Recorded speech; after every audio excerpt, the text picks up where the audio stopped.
पुराने जमाने वाले ससुराल में आई मॉडर्न बहू।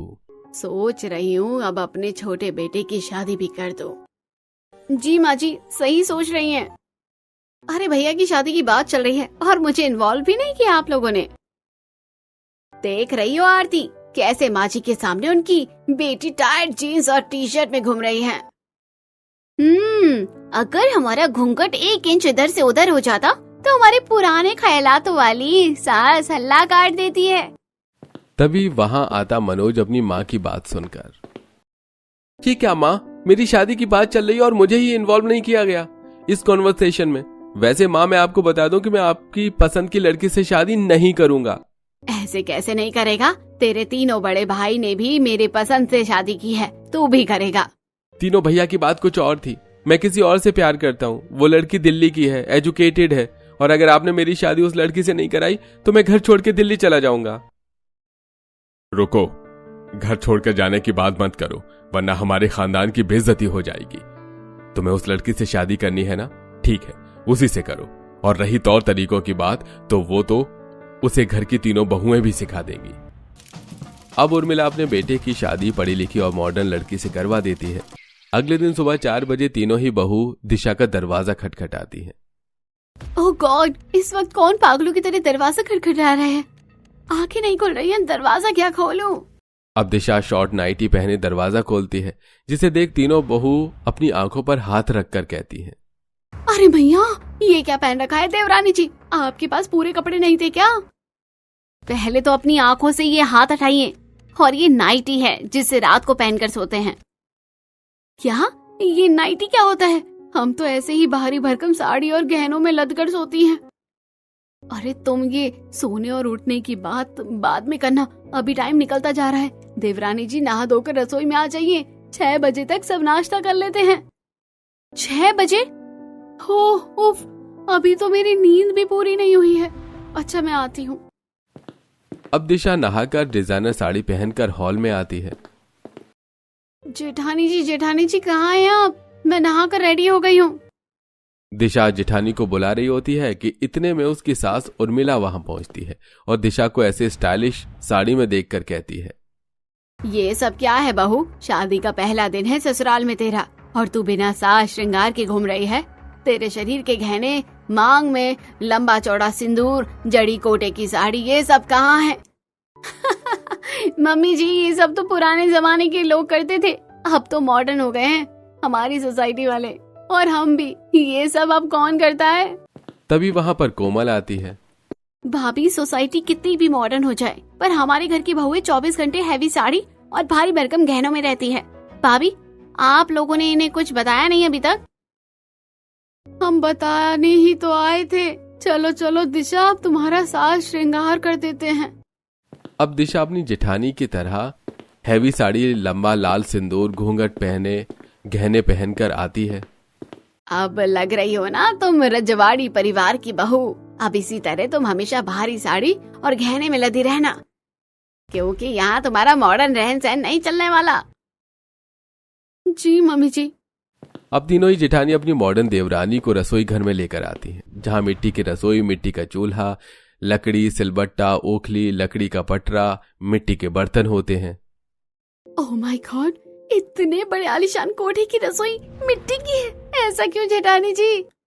अब जो है यही है देवरानी जी। मैं जानती हूँ आप मॉडर्न है, पर आपका ससुराल वो पुराने जमाने का है, इसलिए यहाँ की रसोई भी मिट्टी वाली है। ये लीजिए देवरानी जी, आपकी पहली रसोई है, इसलिए पहले आपको रसोई गोबर से लीपना होगा, फिर खाने के पकवान बनाने होंगे। जी जी जी जी, इस गोबर को मैं हाथ से ना छूऊं, so unhygienic. How can I do this? कोई और दूसरा तरीका नहीं है क्या?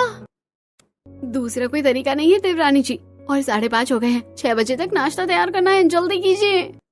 अब दिशा नाक बंद करके रसोई गोबर से लीपती है और चूल्हे को मिट्टी से। उसके बाद लकड़ियां जलाकर पहली रसोई का खाना बनाकर डाइनिंग टेबल पर प्लेट लगाती है। अरे बहू, इतनी सारी थालियां क्यों सजा दी है एक बार में? सब नहीं खाएंगे अभी बहू, सबसे पहले घर के पुरुष खाएंगे और उनके खाने के बाद उनकी झूठी थाली में हम सारी औरतें खाएंगी। अरे माँ जी, अब खाने में भी रूल रेगुलेशन, और इतनी मुश्किल से चूल्हे पर इतनी गर्मी में पसीना बहाकर खाना बनाया, और हम नहीं खाएंगे और ये पुरुष लोग। चलो ये फिर भी हैंडल हो जाएगा, पर हम इनकी झूठी थाली में क्यों खाएं? हमने ऐसा कौन सा पाप किया है जो इनकी झूठी थाली में खाएं? हमारे ससुराल में ऐसा ही होता है देवरानी जी। चलिए अब पुरुषों का खाना लगा दीजिए। अब चारों ही बहू पुरुष को खाना खिलाती हैं और उनके उठने के बाद उनकी झूठी थाली को उठाकर नीचे जमीन पर बैठकर खाना खाती हैं। अगले दिन माँ जी रसोई में साग सब्जी खत्म हो रही है, हम चारों देवरानी जेठानियां जाकर बाजार से सब्जी ले आए।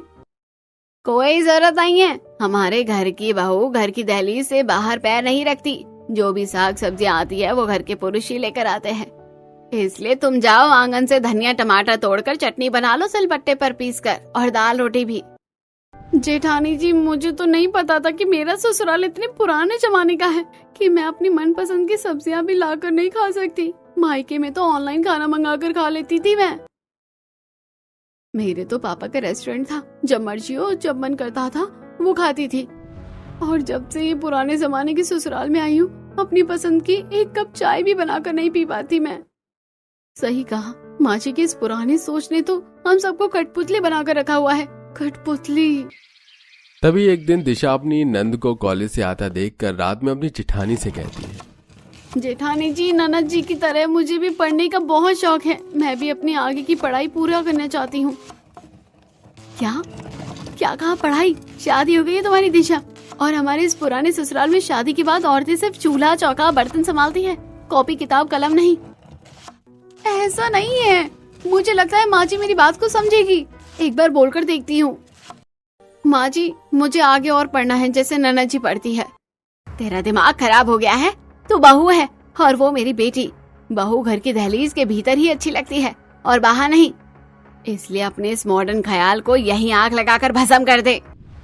इस रात दिशा बहुत दुखी और खुद को अकेला महसूस करती है अपने ससुराल में, जिसके बाद वो ये सारी बातें अपने पति से कहती है। मैं क्या करूं दिशा, मैं चाहकर भी तुम्हारी मदद नहीं कर पाऊंगा, क्योंकि जब भी हम लोगों ने माँ से कुछ भी कहा है तो उन्होंने हर बार हमें मरने की धमकी दी है। इसी डर से बड़े भैया भी कुछ नहीं कहते और तीनों भाभी भी चुपचाप उनकी पुरानी सोच में ढली हुई हैं।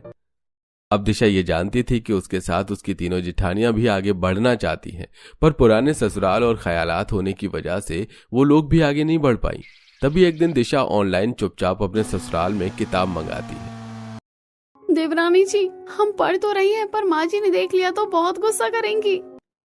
अब जिसका डर था वही होता है। चारों बहू के साथ उर्मिला अपनी बहुओं को पढ़ते लिखते देख लेती है। अच्छा, तो मेरे पीठ पीछे हमारे घर की बींदड़ी पढ़ना लिखना चाहती है। चलो बहुत पढ़ लिख लिया तुम चारों ने, लाओ इधर दो अपनी पुस्तकें। अब उर्मिला सभी पुस्तकों में आग लगा देती है। घर की बींदड़ी हो तो बींदड़ी की तरह रहो, बेटी की तरह हवा में उड़ने की कोशिश मत करो। उर्मिला के जाने के बाद चारों बहुओं की आंखों में आंसू होते हैं और वो अपनी डबडबाई आंखों से जली पुस्तक की राख उठाकर कहती है, ऐसे पुराने जमाने के ससुराल में जीने से तो अच्छा है हम मर ही जाते। अब चारों ही बहू घर के काम काज, झाड़ू पोछा, बर्तन, खाना इसमें लगी रहती हैं और सास ससुर की सेवा करती हैं। वहीं उनकी नंद आराम से घर आती, बाहर का खाना खाती, घूमती फिरती, मौज की जिंदगी जीती। ऐसी कुछ समय गुजरता है और एक दिन घर में कुछ गवर्नमेंट अथॉरिटीज आते हैं हाथों में डॉक्यूमेंट्स लेकर। हाजी बाही साहब कौन है आप? किससे मिलना था आपको? जी हमें श्रीमती दिशा जी से मिलना था, उन्होंने अपने ग्रेजुएशन में टॉप किया है, हम उनकी मार्कशीट और स्कॉलरशिप लेकर आए हैं। पर हमारे घर की बिंदनी तो पढ़ती लिखती नहीं है। आपको कोई गलत फहमी हुई है, आप एक बार अपनी बहू से पूछ कर देखिए। तभी वहां पर अपनी चारों जेठानियों के साथ घूंघट में दिशा आती है। जी कहिए, मैं ही श्रीमती दिशा। ये लीजिए दिशा जी स्कॉलरशिप, आप अपने कॉलेज में टॉप की हैं, गवर्नमेंट की तरफ से आपको आगे की पढ़ाई के पैसे भी मिले हैं। गवर्नमेंट अथॉरिटीज के जाते ही सारा घर दिशा के चारों तरफ आकर खड़ा हो जाता है। अरे दिशा, तुमने पढ़ना लिखना कब से शुरू किया? तब से जब से माँ जी को लगता था कि घर की बिंदनी सिर्फ घर संभालने के लिए बनी है। पर आज माँ जी समझ गई होगी कि घर की बिंदनी घर के साथ साथ अपने सपनों को भी पूरा कर सकती है। माँ जी ने तो लाख कोशिश की हमारे सपनों को तोड़ने की, पर मैंने हिम्मत नहीं हारी। और देखिए माँ जी, आज आपकी बिंदनी ने कॉलेज टॉप किया है। आप क्या करेंगे? आप कॉलेज में आग लगा देंगे या अपनी बिंदनी को? माफ कर दे बहू, माफ कर दे, मुझसे बहुत बड़ी गलती हो गई है। मैंने अपने पुराने सोच विचार के कारण तुम लोगों की भावनाओं को हमेशा ठेस पहुंचाया, पर आज मुझे सच में बहुत खुशी है कि मेरी बेंद्रिणी ने टॉप किया है मेरे इतने अत्याचारों के बाद भी। इसलिए आज से मैं अपने सभी पुराने जमाने की सोच को इस चौखट से बाहर करती हूँ। आज से मेरी सभी बेंद्रिणी को खुलकर जीने का हक है। इस दिन के बाद से पुराने ससुराल की सभी बहुएं चैन की सांस लेती हैं और अब वो अपनी पसंद के कपड़े, खाना पीना, पढ़ना लिखना सब कुछ खुलकर करती हैं। गरीब भाभी ने बनाई नंद की शादी के लिए ड्रेस। लो, हो गया शर्मा जी का ब्लाउज तैयार। उन्हें कितनी फिक्र थी, बस डोरी और झालर लगा दूं, खुश हो जाएंगी। बस करिए खटर पटर मशीन चलाना, जब देखो रात भर दिन भर यही करती रहेगी। मेरा तो सर दर्द हो जाता है, दूसरों को ही खुश कियो तू। अपनी सास का तो तेरे से काम होता नहीं, ये नहीं कि चाय बना कर दे दूं, गरीब कहेगी। माँ जी, मैं आपके लिए अभी चाय लेकर आई थी, लेकिन आप सविता आंटी के साथ बातें कर रही थी तो आपने ही कहा ले जा। बताती हूँ तुझे अभी, बड़ा जुबान लड़ाती है। इतने में नंद आकर माँ का हाथ पकड़ लेती है।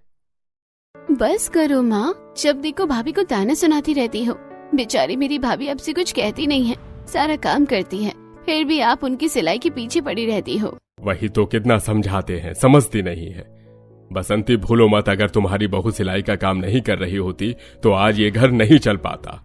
अरे जाओ जाओ, तुम और तुम्हारी बहू ये क्या समझती है कि ये घर चलाती है अपनी सिलाई मशीन से 50, 100, 200 कमाकर। अरे मेरा बेटा चलाता है इस घर को, बिजली के बिल, वो पूरे भरे राशन पानी, घर की छोटी मोटी जरूरतें हैं वो देखे। अच्छा, और ये सब खर्च करने के बाद जब घर में 10-15 दिन खाने के लाले पड़ जाते हैं तो बहू के पैसे ही काम आते हैं। और इतना ही नहीं, वो इन पैसों में से अपनी नंद के लिए भी पैसे जोड़ती है। ये सिलाई मशीन जो तुम्हें खटारा लगती है, इसी पर दिन रात काम करके उसने हमारी बेटी के लिए 1 लाख रुपए जोड़े हैं, वो भी उसकी शादी के लिए। गरीब कहेगी। माँ, ये ब्लाउज वापस करो। तब बसंती ब्लाउज फेंक कर चली जाती है, जिसे नंद भाभी को उठाकर देती है। भाभी, आप माँ की बातों का बुरा मत मानना, बुढ़ापे में लोग अक्सर सटिया जाते हैं। देखना, एक दिन माँ आपकी काबिलियत को जरूर समझेगी। कुंजन, मुझे माँ जी की बातों का बुरा नहीं लगता, और तुम भी तो उन्हें ऐसा कुछ मत कहो। उनकी नाराजगी एक तरह से ठीक भी है। मेरी जगह कोई अमीर बहू आती तो इस घर में अच्छा अच्छा दहेज आता, जिसे आज की तारीख में वो आराम से रह सकती थी। बहू, सबसे बड़ा दहेज तू ही है। तेरे माता पिता ने तुझे हमें दे दिया, यही बहुत है। अरे तू लक्ष्य में है इस घर की। देखना, एक दिन ये सब ख्वाहिश हमारी खुद पूरी हो जाएंगी। एक दिन मुझे अपने बहू बेटे पर पूरा भरोसा है। शुक्रिया पापा जी। तब शिल्पा ब्लाउज में डोरी लगाने का काम खत्म करके खाना बनाती है। तब नंद भी उसकी मदद करती है। अगले दिन गोमती आती है।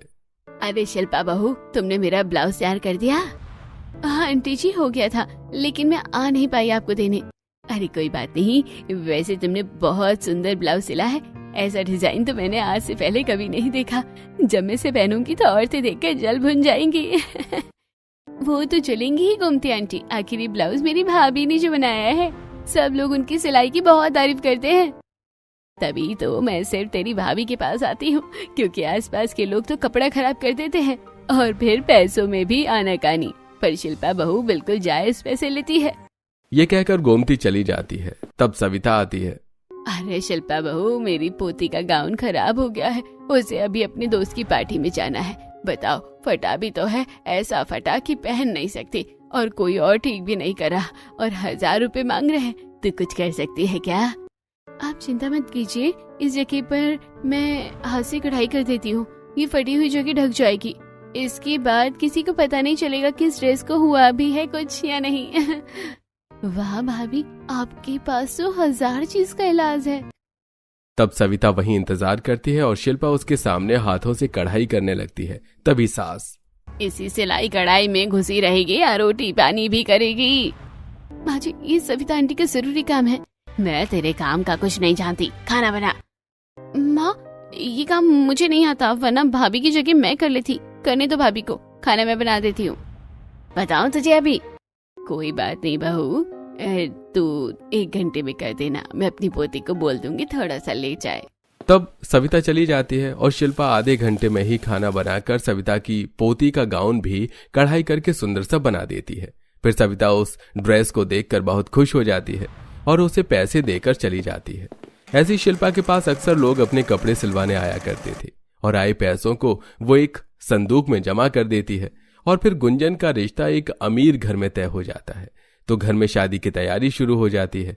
एक दिन भैया भाभी गुंजन की शादी के जेवर और कपड़े दिलाते हैं। गुंजन, तेरी मेहंदी के लिए ड्रेस और उसके साथ ये हर फूल वाला सेट अच्छा है ना? हाँ भैया, मुझे बहुत पसंद आया। ऐसी सिचुएशन होने पर भी आप जो मेरे लिए कर रहे हो ना, मैं बहुत खुश हूँ। हाँ, करना तो पड़ेगा ही, तुम मेरी इकलौती बहन जो है। और गुंजन, तुम मेरी इकलौती ननद हो तो इतना करना तो बनता है। हाँ भाभी। वो सब घर आ जाते हैं और आए सामान पर भी बसंती शिल्पा पर चिल्लाती है। ये कैसा सामान दिला कर लाई है मेरी बेटी को, सब गरीबों वाला। गरीब कहेगी, आखिर दिखा दिया ना तुझसे, पैसे खर्च नहीं किए गए मेरी बेटी पर, जैसे सिलाई मशीन ही चलाएगी। माँ प्लीज, अब मेरी शादी होने वाली है, शादी के बाद मैं यहाँ नहीं होंगी, तब भी भाभी को ही सुनाती रहोगी क्या? बोलने से पहले देख तो लो, भाभी ने 5,000 का ब्रांडेड मेकअप का सामान दिलाया है और ये जेवर और ये कपड़े, ये सब सस्ते नहीं है। आज ही 20,000 खर्च हो गए हैं। हाँ माँ जी। ये सुन बसंती चुप हो जाती है। गुंजन अपने कपड़े संदूक में रख रही होती है, तभी संदूक से अटक कर हल्दी मेहंदी की ड्रेस फट जाती है। हे भगवान, ये मुझसे क्या हो गया? जल्दीबाजी के चक्कर में मैंने अपने दोनों कपड़ों को खराब कर दिया, इतने महंगे थे। ये भाभी 3-4 दिन बाद मेरी हल्दी मेहंदी के हैं, अब क्या होगा और पैसे कहाँ से आएंगे? ये तो नुकसान हो गया। फटा भी ऐसी जगह से, ठीक होने के बाद भी फिर खराब हो जाएगा। कपड़ा अच्छा नहीं है, ये बाहर का ना। कोई बात नहीं गुंजन, मैं तुम्हारे लिए दोनों ड्रेस तैयार कर देती हूँ, अभी टाइम है मेरे पास, ठीक है? एक पीली और एक हरी साड़ी। भाभी, आप क्या पहनेंगी फंक्शन में? तुम चिंता मत करो, एक लहंगा है मेरे पास, उस पर एक पीली चुन्नी डालूंगी, एक बार हरी चुन्नी डाल दूंगी, हो जाएगा। तब 2 दिन के अंदर शिल्पा अपनी नंद की शादी के लिए अपनी साड़ी से हल्दी की ड्रेस तैयार करती है।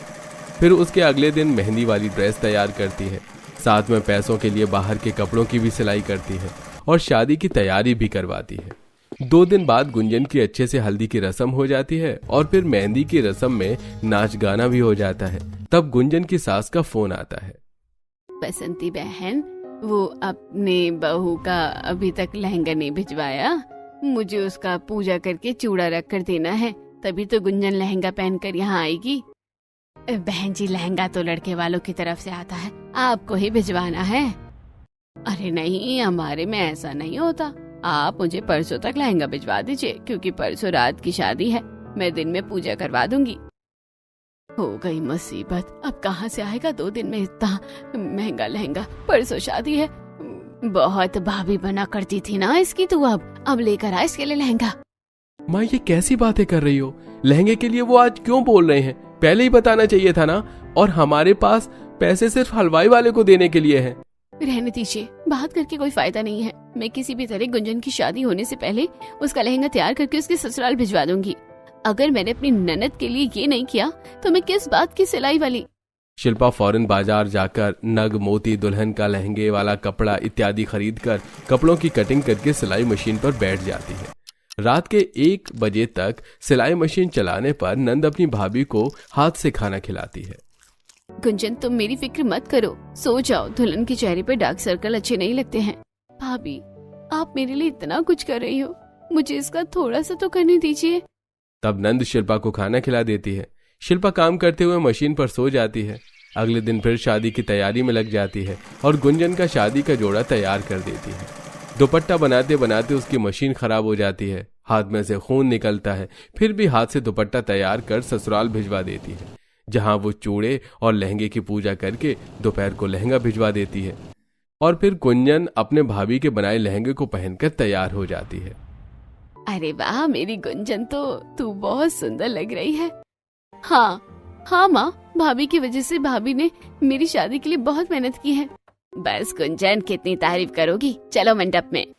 फिर शिल्पा गुंजन को मंडप तक लेकर जाती है, जहां बहुत धूमधाम से उसकी शादी हो जाती है। सब लोग उसके लहंगे की बहुत तारीफ करते हैं। 2 दिन बाद पग फेरे की रस्म के लिए वो घर आती है। तब नंद की नंद और उसकी दोस्त भी आती है। गुंजन, तुम? अरे ये कौन है? श्वेता जी, आप खुद बता दीजिए। जी, श्वेता हूँ मैं, गुंजन की ननद की दोस्त। मैं फैशन डिजाइनर हूँ और मैंने आपकी ननद की शादी की फोटो देखी। आपने लहंगा बहुत सुंदर बनाया था। आज से पहले मैंने ऐसा लहंगा कहीं नहीं देखा। अगर मैंने मार्केट में इस डिजाइन को लॉन्च किया तो बहुत बिक्री होगी। बस आपके साथ जुड़ना चाहती हूँ, इसके लिए आपको पैसे भी मिलेंगे और मैं आपको अपनी डिजाइनर बुटीक का हाफ पार्टनर बनाना चाहती हूँ। क्या सच? देखा भाभी, आपकी कलाकारी आज कहाँ पहुँच गई है। जी, मैं जरूर आपके साथ काम करूंगी। तब शिल्पा श्वेता के साथ जुड़ जाती है और अपने बेहतरीन डिजाइन बनाती है। उसके बने डिजाइन पहनकर मॉडल्स मॉडलिंग करती हैं। चारों तरफ से अपनी बहू की तारीफ सुनने पर और उसे ऊंचे मुकाम पर देख, टीवी अखबार में देख बसंती का सारा गुस्सा पिघल जाता है और धीरे धीरे शिल्पा बहुत फेमस डिजाइनर बन जाती है। इसके बाद वो एक अमीर घर में रहने लगते हैं। तब सास: बहू, मुझे माफ कर दे, मैंने हमेशा तुझे तेरे काम की वजह से सुनाया, लेकिन आज इसी सिलाई की वजह से हम सबकी किस्मत पलट गई। माफ कर दे बेटा, प्लीज। माँ जी, मुझे शर्मिंदा मत कीजिए। इस तरह सास अपनी बहू को अपना लेती है और वो अमीरी की जिंदगी बिताते हैं। दोस्तों, जो लोग मेहनत करते हैं और जो उस हुनर को पहचानते हैं, किस्मत एक दिन उनके दरवाजे जरूर खटखटाती है।